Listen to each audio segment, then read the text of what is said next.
On croit souvent que le yoga, c'est pour se calmer, mais parfois, le yoga fait exactement l'inverse. Aujourd'hui, j'aimerais te parler de Kali, pas comme une figure à croire, mais comme un symbole de transformation radicale que l'on rencontre sur le tapis.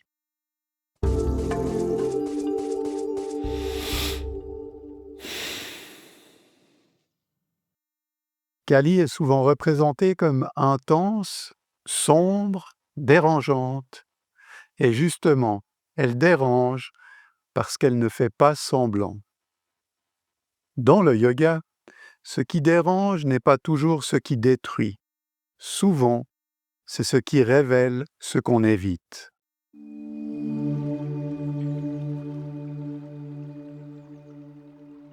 Symboliquement, Kali ne naît pas quand tout va bien, elle apparaît quand ça craque. Sur le tapis, c'est ce moment où la posture résiste, le souffle s'accélère, le mental perd le contrôle. Et là, quelque chose de vrai commence.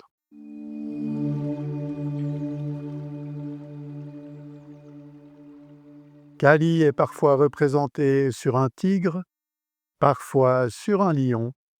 Dans les deux cas, ça symbolise la puissance brute de la vie. Kali ne calme pas cette énergie, elle ne la bloque pas, elle reste dessus, consciente. Dans le yoga, le corps peut devenir ce tigre, le souffle ce lion. La pratique n'est pas là pour t'éteindre, mais pour t'apprendre à ne pas te perdre dans l'intensité.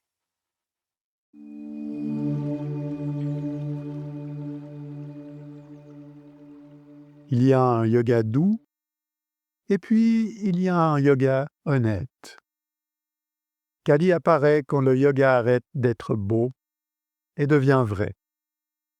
Quand l'ego lâche, quand la respiration trahit ce que tu ressens, quand être présent compte plus que réussir.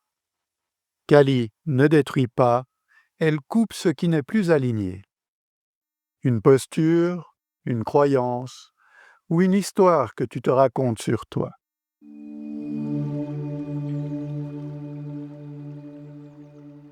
Chaque expiration est une petite fin, chaque inspiration une possibilité nouvelle. Le yoga ne promet pas le confort, il invite à la liberté. Libre d'être vrai, libre d'être vivant. Namasté.